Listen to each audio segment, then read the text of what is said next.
সুলতানের ছোরা, লেখক শ্রী সঞ্জয় বসু, দ্বিতীয় পর্ব। এ পর্যন্ত যা ঘটেছে, বন্ধুকে বধূ নির্যাতনের মামলায় সাহায্য করতে আমি কলকাতায় আসি। সেই দিনই সন্ধেবেলা পার্ক স্ট্রিট থেকে সস্তায় একটা পুরনো ছোরা কিনি। বাড়ি ফেরার পথে গুন্ডাদের হাত থেকে একটা মেয়েকে বাঁচাই। রাত্রে শোবার ঘরে কার পায়ের শব্দ। তারপর রবিবার সকালে ঘুম থেকে উঠে দেখি ছোরাটা সাইড টেবিলের ওপর রাখা আছে। অথচ আমার যতদূর মনে পড়ে গতকাল ব্যাগ থেকে বারই করিনি। আগের চেয়ে অনেক পরিষ্কার লাগছে ফলাটা, ময়লা প্রায় নেই, খালি জায়গায় জায়গায় কালচে লাল দাগ। আচমকা দেখলে মনে হয় রক্তের ছিটে লেগেছে, কিন্তু তাই বা কি করে হবে? অনেক গুরুত্বপূর্ণ কাজ আছে। ফালতু চিন্তা ঝেড়ে ফেলে তাড়াতাড়ি তৈরি হয়ে অরিজিতের বাড়ির দিকে রওনা দিলাম। বেল বাজাতেই কাকিমা দরজা খুললেন। ওদের দুজনকে দেখে বেশ খানিকক্ষণ চুপ করে দাঁড়িয়ে রইলাম। একটু ধাতস্থ হয়ে পুরো গল্পটা শুনলাম। এত বয়সে অরিজিৎ কিছুতেই বিয়ে করতে চায়নি। কাকিমার চাপাচাপিতে গত বছর রাজি হয়। প্রথম থেকেই বউয়ের সাথে বনিবনা হয়নি।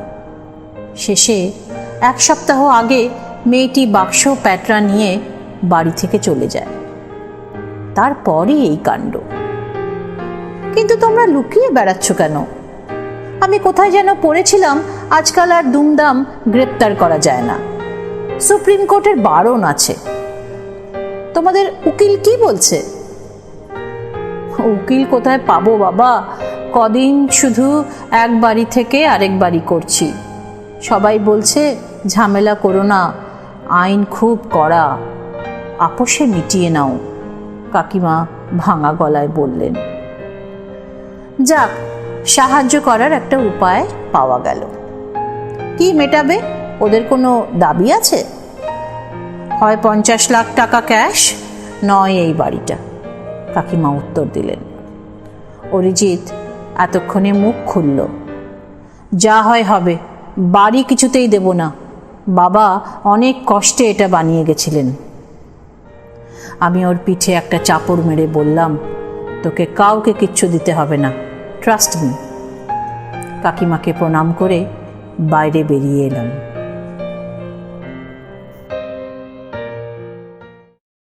অরিজিৎদের বাড়ি থেকে হেঁটে আমার পিসির ওখানে যখন ঢুকলাম তখন প্রায় 1:30 বাজে।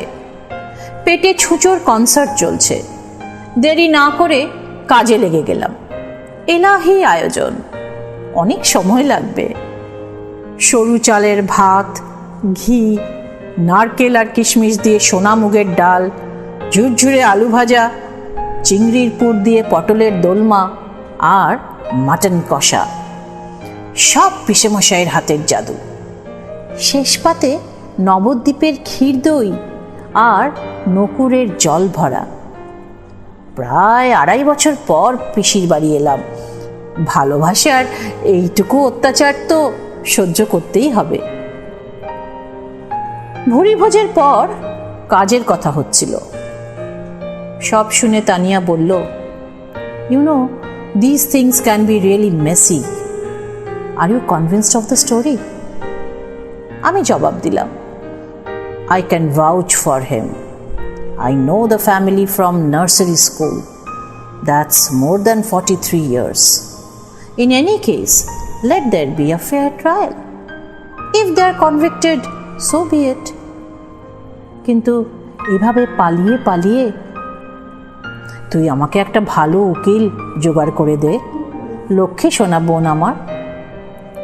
একটু চিন্তা করে তানিয়া বলল, okay fine, I'll do it, only for you. Don't worry. পিসেমশাই অভিজ্ঞ বিচক্ষণ মানুষ, এতক্ষণ চুপ করে সব শুনছিলেন। এবার আমাকে বললেন, দেখ, টাকার লোভ বড় মারাত্মক।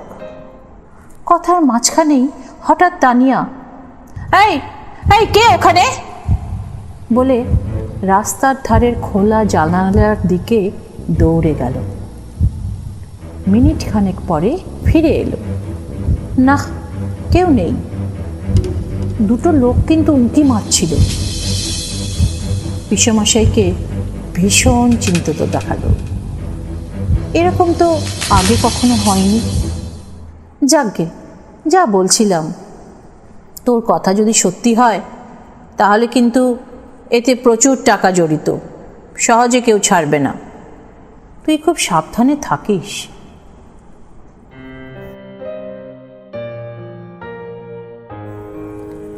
পিসির বাড়ি থেকে বিকেলবেলা বেরিয়ে শরীরটা বেশ হালকা লাগলো। সামান্য আশার আলো দেখা যাচ্ছে। এতক্ষণে আবার সকালবেলার ঘটনাগুলো মনে পড়ল। ছোরাটা টেবিলের ওপর রাখলো কে? দাগগুলোই বা এলো কোত্থেকে? জিনিসটা খাঁটি না ভেজাল যাচাই করবো একবার। ভাবতে ভাবতে বিনা ঠাকুমার নামটা মাথায় এলো। বিনাপানি বসু, বাবার সেজ কাকিমা, সাবেক আমলের WBCS অফিসার, একাধারে বিদুষী এবং আমোদে। ফোন করাতে উল্লাসিত হয়ে শিয়ালদার বাড়িতে আসতে বললেন। যাওয়ার পথে ছোরাটা টুক করে তুলে দিলাম। করুণাময়ী মিষ্টান্ন ভাণ্ডারের পাশ দিয়ে গাড়িটা হলওয়েল লেনে ঢুকতেই মনটা ভার হয়ে এলো। এর পাশের গলিতেই ছকু খানসামালের জীবনের প্রথম 30 বছর কাটিয়েছি। এসব রাস্তায় কত স্মৃতি ছড়িয়ে ছিটিয়ে আছে। আমাকে দেখেই বিনা ঠাকুমা অমনু আইস বলে জড়িয়ে ধরলেন। একটু থিতু হলে আসল জিনিসটা বের করলাম। সঙ্গে সঙ্গে ওনার মুখ চোখের চেহারা বদলে গেল। রুদ্ধশ্বাসে জিজ্ঞেস করলেন, শ্যামরাডা, তুই পাইলি কই? আমি অবাক হয়ে গেলাম। তুমি জানো এটা কি? উত্তর শুনে আমি স্তম্ভিত। এই ধরনের ছোড়াকে কিঞ্জল অথবা কুমা বলে। মধ্য এশিয়ার অনেক দেশে এখনো ব্যবহার হয়। তুর্কি যোদ্ধারা ত্রয়োদশ শতকে এগুলো ভারতে নিয়ে আসে। এর ফলা সোজা অথবা শিকারি পাখির ঠোঁটের মতো বাঁকা হতে পারে। দিল্লির সুলতানরা এই ছোরা শুধু কোমরবন্ধে ঝুলিয়ে রাখতেন না, প্রয়োজনে ব্যবহারও করতেন। শক্তিশালী লোকের হাতে ভয়ঙ্কর অস্ত্র। আর হাতলে অত গর্ত কেন? আমি মন্ত্রমুগ্ধের মতো প্রশ্ন করলাম। সালান্নিয়া পাড়া, নিরেট বোকা, হে বোঝো নাই, ওতে দামি দামি পাথর বসানো থাকতো। আমি লাফিয়ে উঠলাম। এই জন্যই তোমায় এত ভালোবাসি, তুমি আমার সিধু জ্যাঠা। বিনা ঠাকুমার বাড়ি থেকে বেরিয়ে দেখি রাস্তায় ঘুটঘুটে অন্ধকার। তাতে কোনো অসুবিধা নেই, এসব গলিতে আমি চোখ বুজে হেঁটে যেতে পারি। কিন্তু কয়েক পা এগোতেই একটা কর্কশ আওয়াজ কানে এলো। কাকা, বুড়ো বয়সে হিরো সাজার ইচ্ছে হয়েছে নাকি? আন্দাজে মনে হলো মাটি ফুঁড়ে দুই ছায়ামূর্তি হঠাৎ আমার সামনে এসে দাঁড়িয়েছে। অন্যজন বলল, তুঝে আজ চীর কে রাখ দেंगे, পানি ভি নসিব नहीं होगा। যন্ত্রচালিতের মতন আমার ডান হাতটা ছোড়ার বাঁটে গিয়ে ঠেকল। আবার সারা দেহ থরথর করে কেঁপে উঠল। মাথাটা একবার ঘুরে গেল। ঘোর কাটলে বুঝলাম আমি একা। লোক দুটো ঊর্ধ্বশ্বাসে ছুটে পালাচ্ছে। ফেরার পথে শুধু একটা প্রশ্ন খচখচ করতে লাগলো। আমায় দুবার অসহায় অবস্থায় পেয়েও গুন্ডারা ছেড়ে দিল কেন? আর চীনা দোকানদার কি করে জানলেন যে আমার গ্রেভ ডেঞ্জার আছে? সেই জন্যই কি অত কম দামে উনি ছোড়াটা দিয়ে দিলেন? বাড়ি পৌঁছে ছোড়ার ব্যাগটা আলমারিতে রেখে শুয়ে পড়লাম। কিন্তু একটু পরেই আবার মনে হলো আরও কেউ যেন ঘরে আছে। সে কি একটা খুঁজছে, আলোয় তাকে দেখা যাবে না, অন্ধকারই তার জগৎ। আমি ইষ্ট নাম জপতে লাগলাম। কখন যে ঘুম এসে গেছে বুঝতে পারিনি।